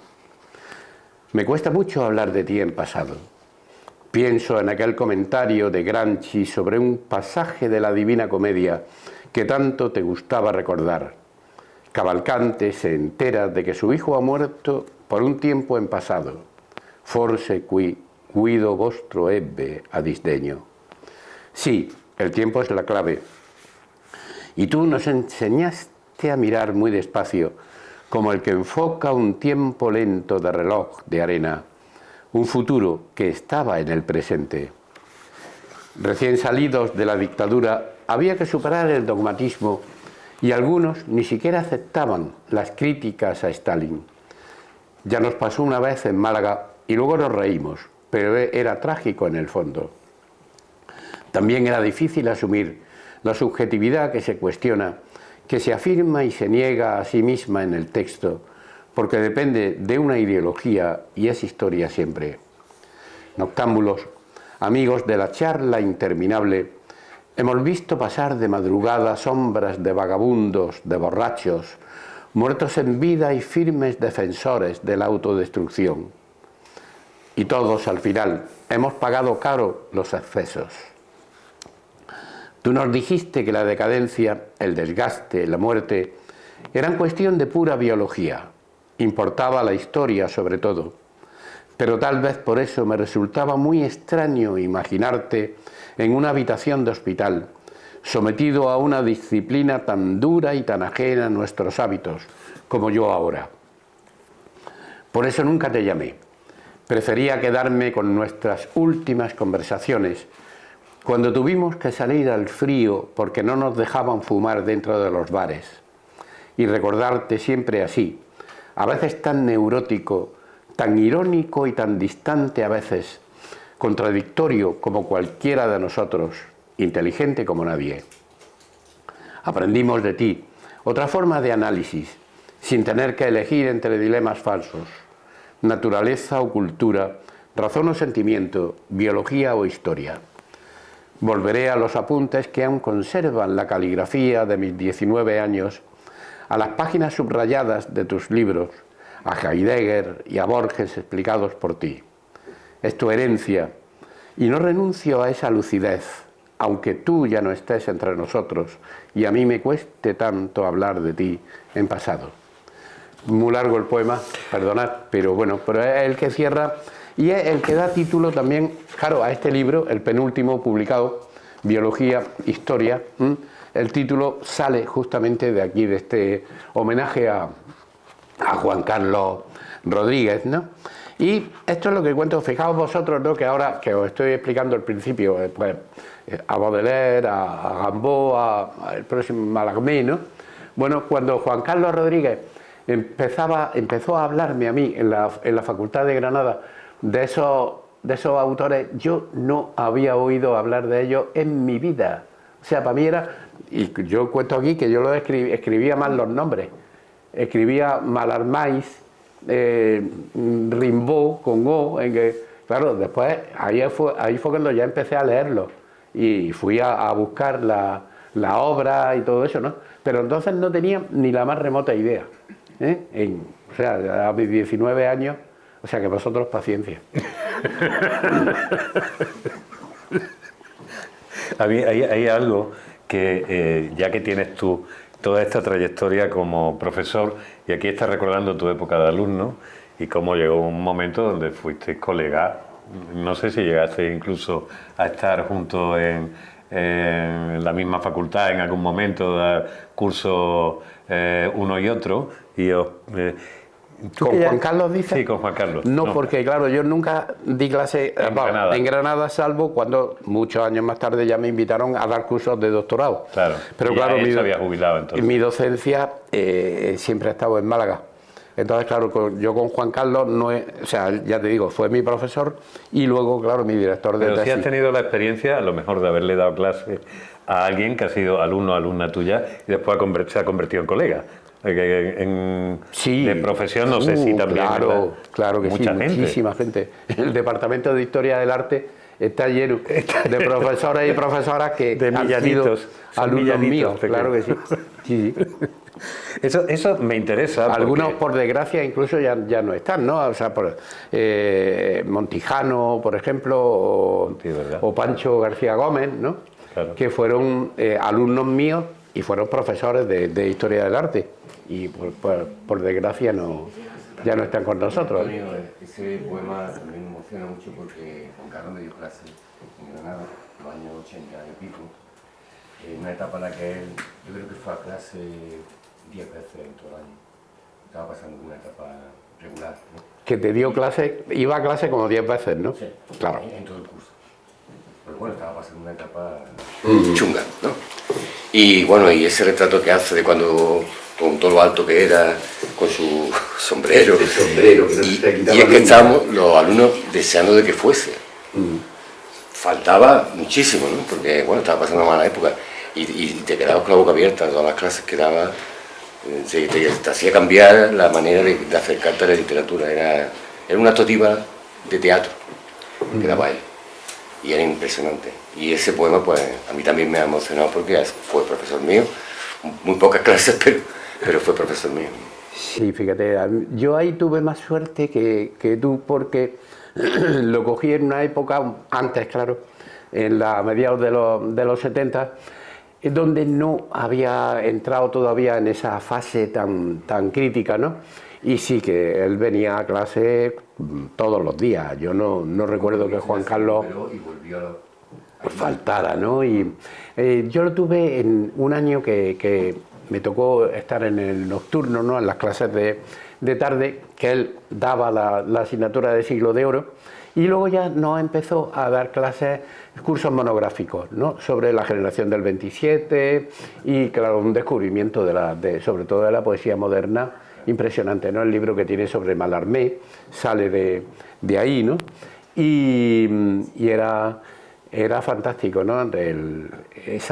Ese atractivo que tenía, ¿no? Juan Carlos, porque por su manera de hablar, él no manejaba y él empezaba a hablar, ¿te acuerdas, no? Pum, pum, pum, pum, y te relacionaba la literatura con la filosofía, era un discurso atrayente, o sea, pero seductor, ¿no? También, como yo intento decir aquí, ¿no? Que era como una estrategia también de seducción, alguien verdaderamente irrepetible. Sí. Oye, cuando ves, tú como profesor, que ya llevas dando clases del 70 y tanto, 76. Desde el 76, son unos cuantos añitos, casi 50 años, ¿no?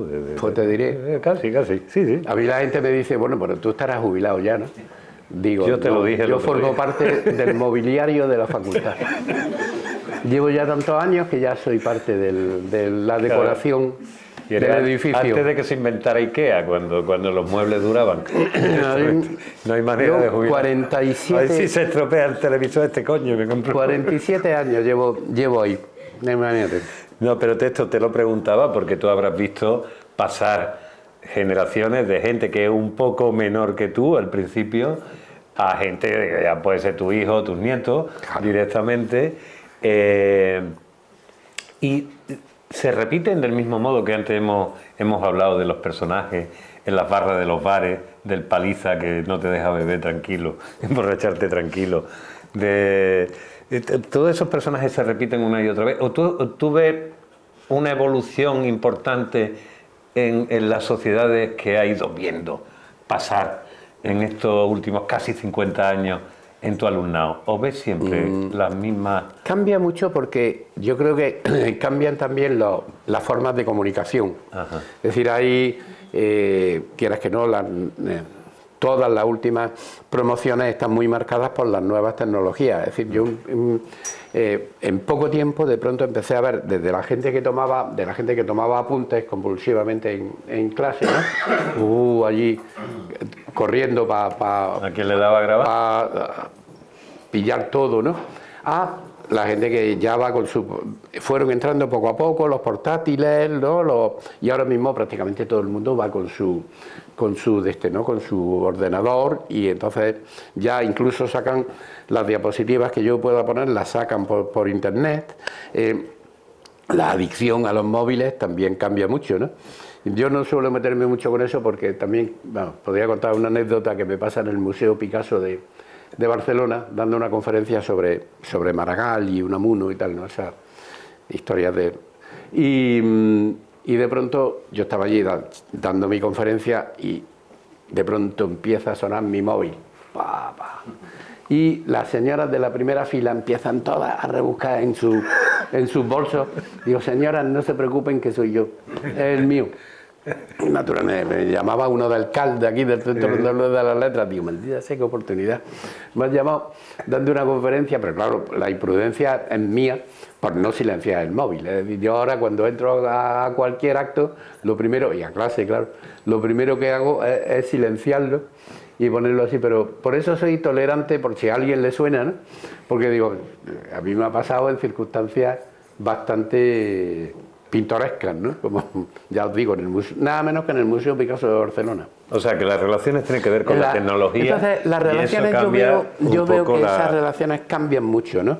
Es decir, no es lo mismo también las fuentes de conocimiento. Ten en cuenta que estamos en plena época de Internet. Es decir, yo estudié en una época en la que eso era absolutamente impensable. Hice una memoria de licenciatura, una tesis doctoral, a base, claro, de libros, de revistas, de irme a la hemeroteca, a la Biblioteca Nacional, y claro, y luego mucha gente a la que yo le he dirigido también tesis doctorales hasta una cierta época, todos tienen prácticamente el mismo sistema. Hasta que, claro, Internet aparece y es una ayuda.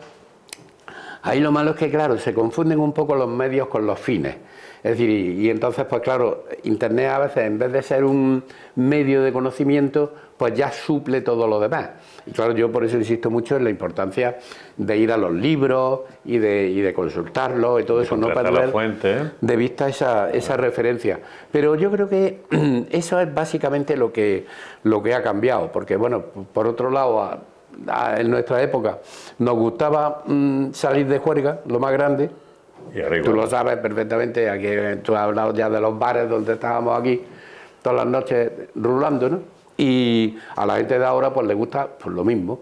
Vamos, yo eso lo veo por mi hija que tiene 19 años y lo que está todo el día por ahí encantada de salir para acá y para allá. O sea que eso no ha variado nada. ¿Te cuesta hacer de padre eso? Porque eso es curioso. No, tengo hijos de varias edades. Ah, entonces, se lo va alargando a los mayores y dice, cárgate de este. No, que va. Yo he asumido siempre como de una manera muy responsable, ¿no? Esa faceta, ¿no? Pero ya te digo, porque mi hijo mayor tiene ya más de 40 porque nació en 1980, yo ahí sí que era un padre joven, ¿no?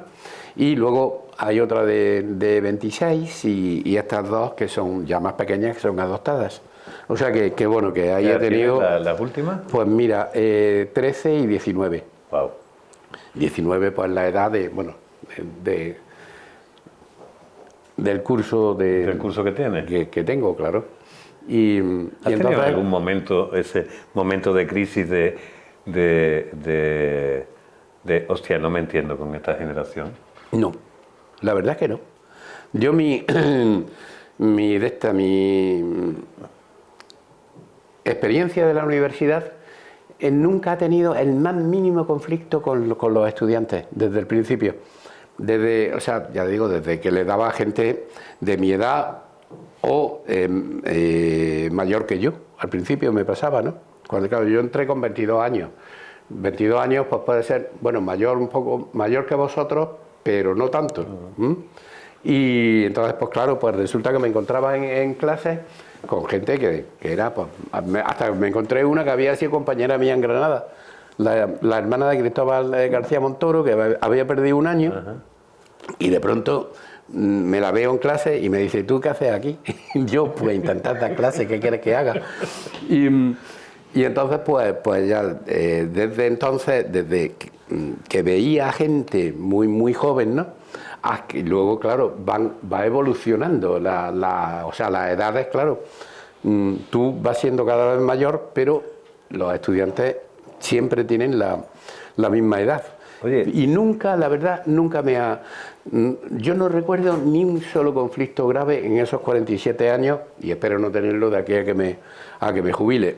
Mis problemas en la universidad, cuando han existido, siempre han sido por culpa de los malditos burócratas, que siempre te encuentras con alguno o alguna de estos que quieren ser el rigor de los reglamentos, de la legislación y con los que termina en algún momento chocando, ¿no? Mira que tú tienes fama, lo decía antes, al principio, de ser el pacificador. Que decía ahí, en esto, como decía antes, la película. Habíamos hecho antes El Pacificador, sí, de Aton Egoyan, una magnífica película. Eso era en los 90, otro de los autores que nos gustaba entonces. Siempre ha sido la persona que ha sabido no entrar en las guerras poéticas que han sido recurrentes históricas como historiador y conocedor de la literatura desde la época de Góngora, Quevedo, Cervantes, Calderón y Lope. Se han estado matando vivos constantemente y curiosamente uno no entendía eso, porque cuando uno empieza a escribir piensa que la poesía y la universidad, el sitio, son los templos del saber y de alguna manera también son templos morales donde la gente flota. No, es todo lo contrario, donde más vanidad existe por centímetro cuadrado, por lo menos esa es mi percepción, siempre lo ha sido. Y entre los poetas, especialmente, dentro de las distintas categorías de artistas, la vanidad de los poetas no tiene límite. Esto lo digo, desde luego, mirando desde fuera. Antonio le ha tocado estar en una generación donde pertenecía a digamos, un movimiento que le dijeron otros le llamaron poesía de la experiencia, ¿vale? Y empezó a haber un movimiento que se llamaron poesía de la diferencia. Básicamente lo que pasa es que no había, digamos, cama para tanta gente, todo el mundo escribía su libro y algunos tenían, digamos, más notoriedad que otros. Independientemente de si esa notoriedad venía por valores literarios absolutos, ¿quién mide quién es mejor, si Góngora o Quevedo? Eso no hay manera de medirlo. En absoluto, lo que estaba claro es que mosqueaba y mucho que se hablase más de unos y de otros, y después la gente suele ir al sitio donde hay más likes. Eso así funciona. El algoritmo existía antes de que existiera el algoritmo. Donde van 80... tú vas ahí más que donde no va nadie, aparentemente, y a lo mejor donde no va nadie hay allí un genio escondido en el fondo, recitando sus versos y nadie se entera. Bueno, todo esto para poner un poco así en la situación. Y Antonio siempre estuvo ahí, Antonio caía bien en todo el mundo, que no se podían ni ver. Yo que entonces escribía, bueno, alguna habrás tenido, tío, porque si has pasado la vida sin que te roce nada, entonces ya eres sospechoso, ¿no? Pero no, que tú te has implicado además personalmente, políticamente, siempre has tenido una opinión sólida, pero sí has sido amable. Yo siempre te he visto que esa vehemencia que en otros se le hinchaba la vena... No tiene... Tú nunca la has tenido. No, la verdad es que no. Y sé que tienes amigos en ambos bandos que te respetan. Sí, bueno, ahí sí. Del mismo modo que hay algunos que están tachados para uno y para los otros, que si lo ven por la calle lo matan. Bueno, de boquilla, realmente... Sí, además fíjate que eso son discusiones un tanto ridículas, porque en toda esa polémica de los años 90, que si la experiencia y la diferencia y todo eso, se hablaba mucho de quiénes tenían el poder. Es decir, pero bueno, el poder, pero ¿de qué estamos hablando? Como si los poetas no tienen el poder en ningún momento. El poder lo tienen los políticos, el poder lo tienen los banqueros, mucho más que los políticos, hasta los economistas. Pero ¿qué poder van a tener los poetas? Es decir, ¿qué pasa? Que es que tú, es que resulta porque tú tienes una colección en la Diputación, que no sé cuánto, ¿no? Pero es que resulta que el otro de las diferencias también tenía otra colección en la misma, como pasaba en Granada. Claro. Es decir, hablar de nombres concretos de la colección. La colección Maillot Amarillo, cuando yo publiqué una antología, La Mirada Infiel y tal, ¿no? Y la dirigía pues Luis García Montero, Juan Vida y Juan Manuel Aspitarte. Y luego estaba la colección Genil, que la controlaban Lupi Áñez, Antonio Enrique, que eran los grandes promotores de la diferencia aquella. Es decir, pero vamos a ver, ¿de qué estamos hablando? Si se contrarresta una cosa con la otra, ¿qué poder? Pero lo único es eso, que hay gente a lo mejor pues muy resentida de haberse presentado a los premios y no ganarlos, o que no... Además, claro, estamos hablando de poesía, que la poesía tiene un público muy reducido. Paco Brines decía muy acertadamente, ¿no? La novela tiene lectores, la novela tiene público, la poesía tiene lectores, es decir, un público muy reducido. Y entonces eso hay que entenderlo. Es decir, si tú quieres escribir un bestseller, ponte a escribir novelas históricas, pero no te pongas a escribir poesía. Y ese yo creo que es el problema de mucha gente. Que creía que escribir un soneto y quiere vender, no sé, 400.000 ejemplares. Pues no, mire usted, no. O sea, con un soneto no va a llegar a eso, ni mucho menos. Espérate que se te está aquí rozando esto. Y entonces, pues claro, son muchas discusiones de esas son muy tontas. O sea, es decir, pero vamos a ver, en el fondo, ¿de qué estamos hablando? Del poder. Y vamos, y ya si decimos del poder político, ni que, vamos, eso para nada, eso ni remotamente, ¿no? Entonces son problemas, como tú dices bien, ¿no? De mucha vanidad, de susceptibilidad. Pero bueno, estos que tenemos aquí, que yo seleccioné también. Venga, esas son. Hay una antología de Rafael Alberti y La realidad y el deseo de Luis Cernuda.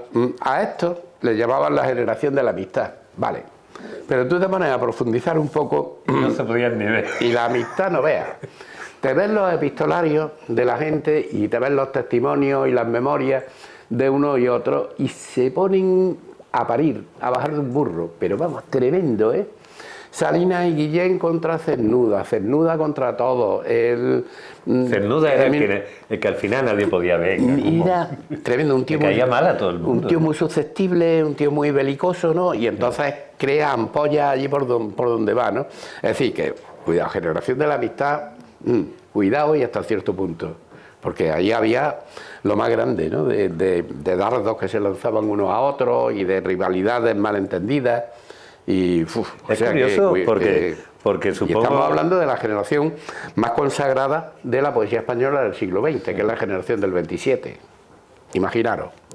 Que cuando, supongo que te pasó a ti, igual cuando leímos la obra completa de García Lorca, la edición de Aguilar, que venía un cierto epistolario, claro, aquello ni estaba todo... venía la cosa geográfica de lo que decían todos de Federico. Claro. Federico era evidentemente uno de los que tenía más arte de todos y de los que más cultivaba el vínculo. Era un tío además lleno de atractivos sociales a todos los niveles, un tío gracioso, simpático, que le gustaba a todo el mundo, de veras cariñoso. Entonces, claro, cuando decías lo de la generación de la amistad, cuando eres jovencito, eres adolescente, lees aquello y de verdad dices... Hostia, eran ángeles que se querían y tal. Es verdad que cuando empiezas ya a leer un poco dices, qué cantidad de hijos de puta, o sea, se mataban vivos. Se mataban vivos. Y el propio Federico llega un momento en que, por ejemplo, a alguien que no tragaba, que no llegó a tragar nunca, fue a Miguel Hernández. Que sí, llegó más joven. Eso fue muy curioso, porque le quitaba como el espacio de lo rural. Eran como incompatibles, sí. No, absolutamente incompatibles. Y mira que Miguel Hernández... Y yo ahí, fíjate que siempre fui federiquista durante mucho tiempo y Federico, hay que entender que Federico era, para algunos, era la estrella del momento. Sí. Absolutamente la estrella, representaba todo lo que iba contra el mártir, el tipo capaz de hacer todo, el raro, el diferente, el homosexual, el que se lo cargan por sus ideas, el que era revolucionario, era todo, Federico era todo. Y sin embargo, Miguel Hernández, hostia, cuando tú ves las historias con Federico, Miguel Hernández abochorna al tiempo visto en la distancia, abochorna a Federico. Federico se comporta como un señorito, con Miguel Hernández, como un tipo que decís, ay, no, ya venía aquí tú, ¿quién eres? Y ahí, un poco de eso hay. Y fíjate también, que bien, Hernández era un escritor descomunal. Sí, pero desde el punto en esa época... También estaba un poco resentido. En Miguel Hernández joven se ve mucho en la correspondencia de la época y en un poco en la biografía estupenda esta que escribió José Luis Ferris, ¿no? Como llega un momento en que se pone muy pesado. ¿Qué es lo peor que le puede pasar a un poeta joven? Que es ponerse pesado con los medianamente mayores. Porque se pone a decirle a Federico García Lorca, y tú no me haces caso, y tú no me has contestado a esta carta, y yo te he mandado este libro, y me has dicho que me iba a presentar a no sé quién, y no, claro, y Lorca ya se empieza a cansar de dónde viene este tío de aquí, cátedra de Orihuela, aquí que me está machacando. Hay parte también ahí de imprudencia por parte de un Miguel Hernández muy impaciente, muy que quiere llegar ya ahora, ¿no? Y quiere vivir de la literatura con lo difícil que hay que entender también eso y que era eso. Que la figura de Miguel Hernández tiene poco parangón en la historia de la literatura española. Es decir, Es un el caso lugar muy- de donde viene, de cómo ese muy tío excepcional. es autodidacta de verdad, que es un puñetero cabrero en un momento que tú puedes decir, sí, yo soy de un pueblo, ya, pero de internet, tuve la tele, tú pero de un pueblo de hoy. Entonces no. Entonces analfabeto, de familia analfabeta, de lugar analfabeto, y te formas a ti mismo y te formas directamente en la parte más complicada, te formas en el barroco. Era Perito en Luna, me parece que fue el primer libro que hizo. totalmente. Sonetos de Góngora, a un nivelaco que en fin. Era impresionante. Y, el dominio y claro, que ese tenía. tipo que llega y que busca y que además con una conciencia de clase real, de saber lo que es el hambre, cuando Federico García Lorca habla del hambre y describe, un escritor fabuloso, lo hace desde soy el señorito de un Carmen de la Vega de Granada y me voy a estudiar y mi padre me paga los estudios y si no estudio me sigue pagando los estudios y tengo 30 y tantos años y sigo yo en la residencia de estudiantes y en fin, que tengo el dinero por castigo, eso hay que ponerse también. Y el otro no, el otro... Hostia, es que el otro era cabrero de verdad, lo que era ser cabrero, iba en alpargata, olía mal. Era... A mí me parece un caso curiosísimo porque además representa a dos maneras de entender España, a lo mejor estando cerca, muy cerca, porque realmente Hernández admira a García Lorca. Sí, sí, una admiración indudable. Una admiración Claro. y básicamente lo que dice, ¿por qué mi ídolo no me hace caso? No me hace caso. Claro, lo necesita. Bueno, hemos sé tenido si- este sorteo así. No sé si quizás deberíamos darle también la palabra, creo que ¿no? A ellos de que hagan preguntas y no sé, tú verás. Opiniones. No, yo Opiniones. encantado. Esto sube punto, ¿eh? Ah, sí. Venga. Espérate, que se te escuche, que es que esto... No, a ver.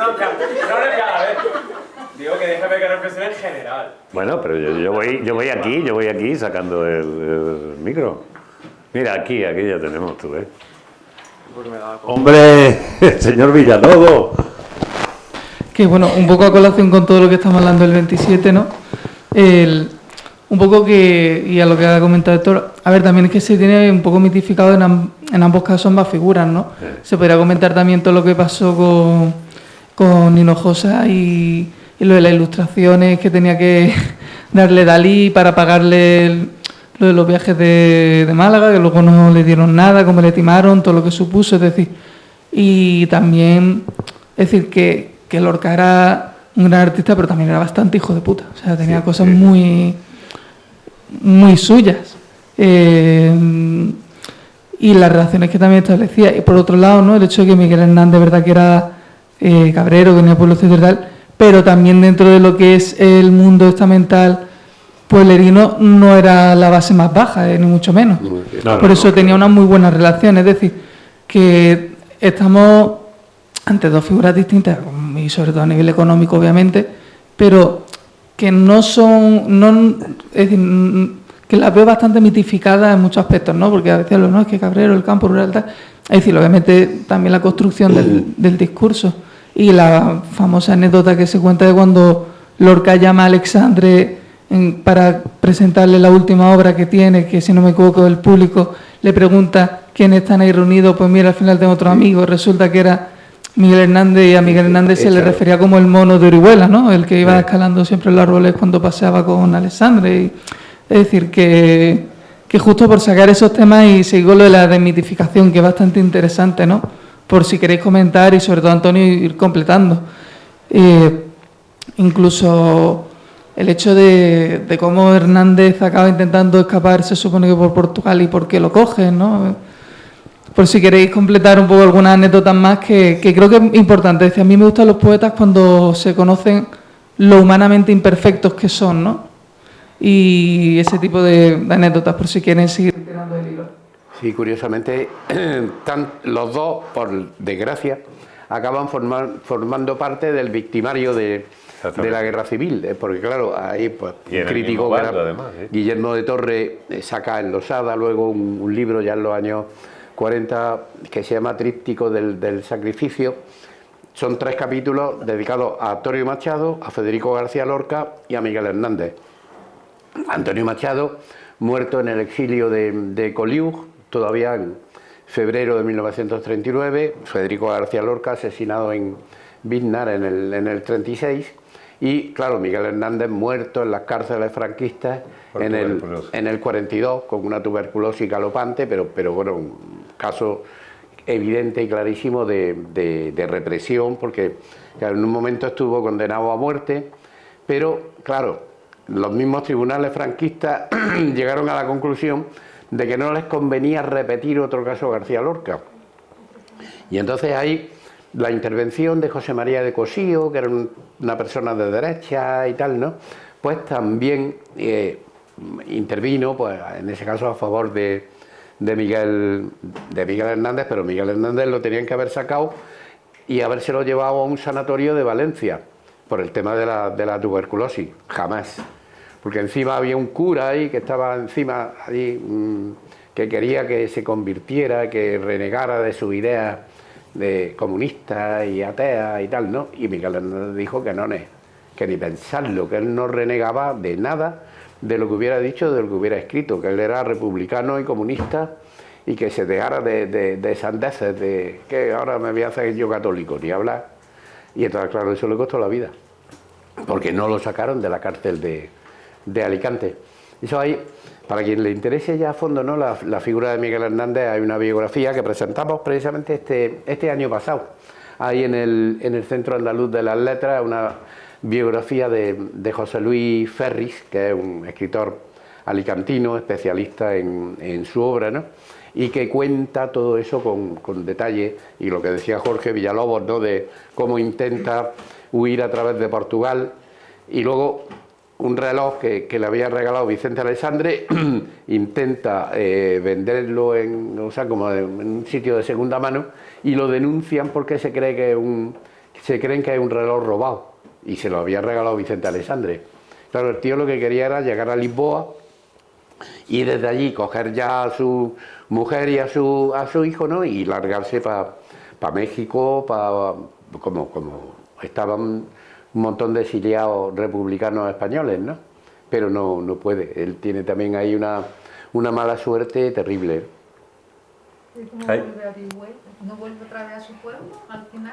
Claro, y eso, no vuelvan, ¿no? Pero al final vuelve, ¿no? Claro, esa es otra equivocación gravísima, porque él pasa una temporada tremenda en la cárcel de Porlier y por un error burocrático de los tribunales franquistas lo ponen en libertad y no se le ocurre otra cosa que volver a su pueblo, donde claro, lo estaban esperando los fachas, para entendernos, gente que eran enemigos suyos, pero clarísimos, ¿no? Para decir, aquí está y trincarlo otra vez, que fue lo que pasó.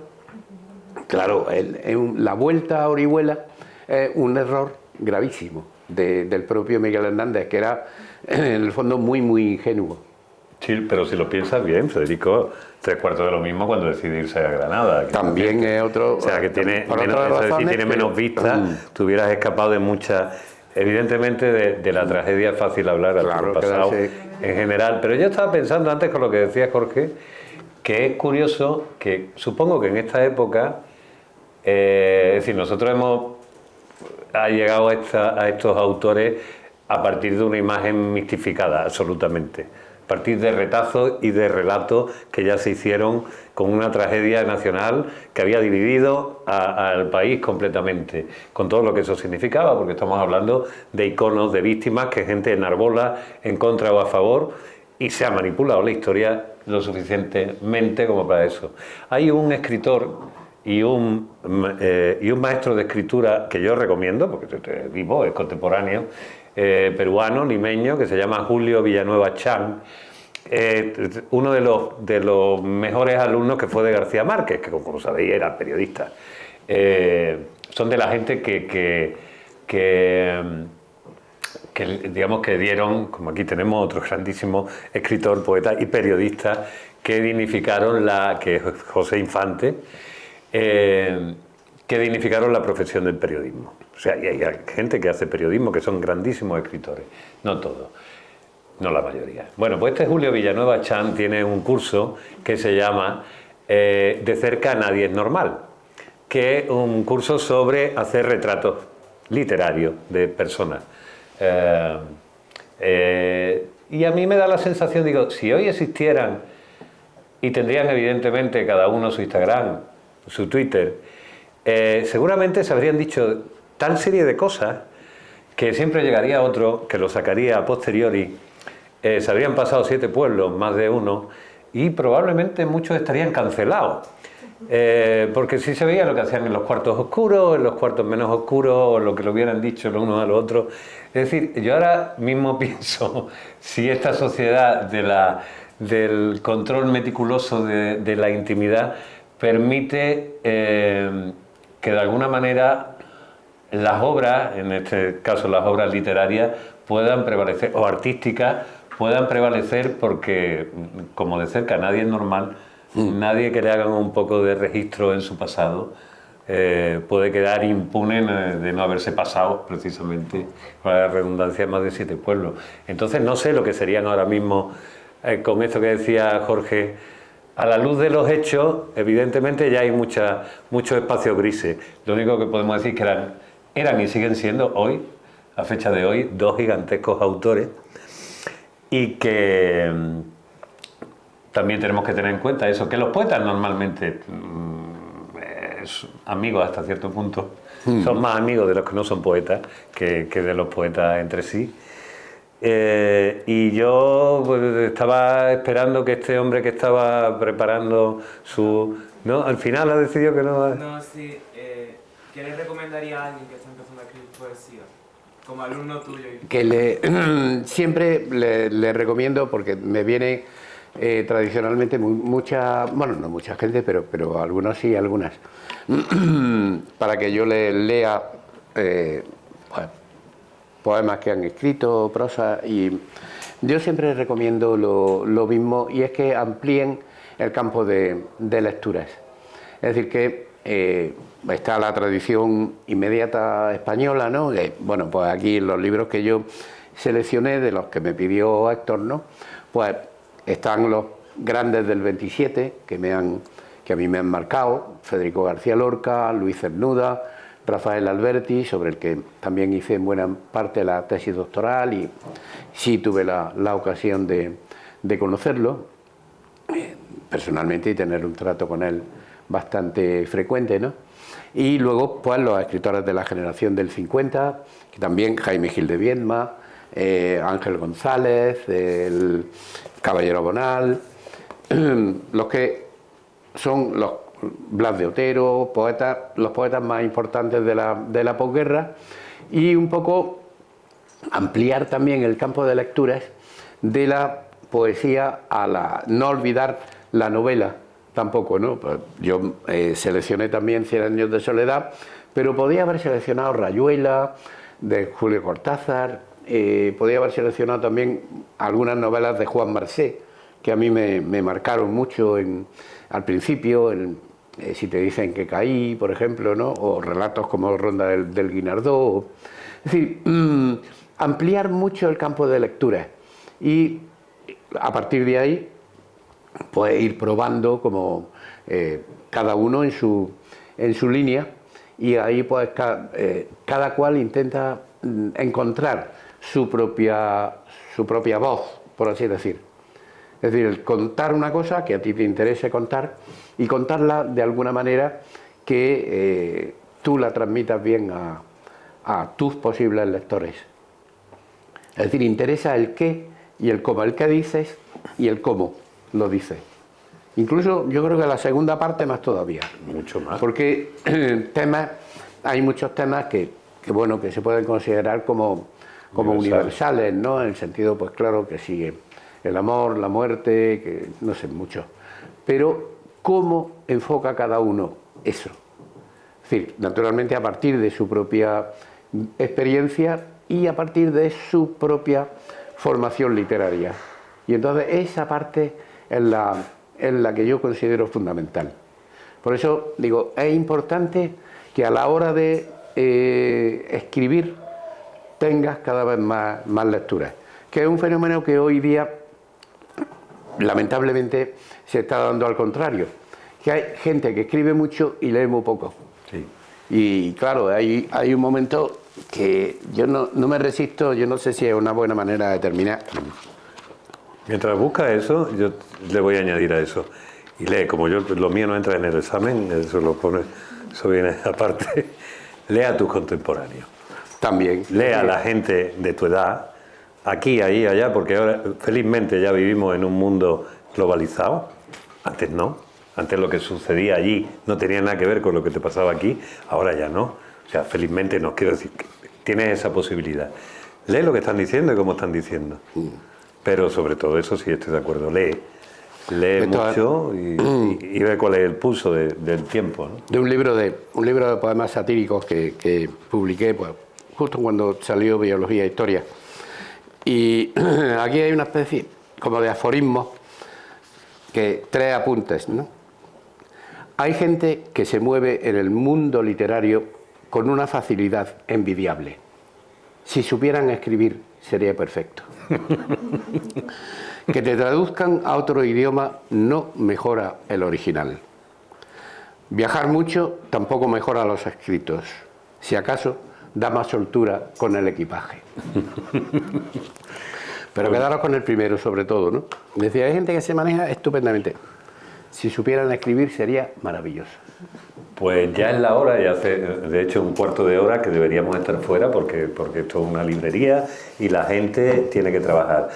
Mañana tenemos la presentación de la revista Litoral con su director, que como sabéis tenemos en Málaga la suerte de tener la mejor revista de poesía en español, de poesía, arte y pensamiento. Su director y el naturalista escritor y ecólogo Joaquín Araujo. Lorenzo Sabal y Joaquín Araujo estarán mañana presentando Aves. Si queréis, esto no entra en el examen, no espero veros aquí, es a 2 de la mañana, pero bueno, uno lo lanza por si hay suerte. Muchísimas gracias por haber venido y haber bajado el nivel. Un fuerte aplauso. Gracias, Jiménez Millán. Gracias. Gracias.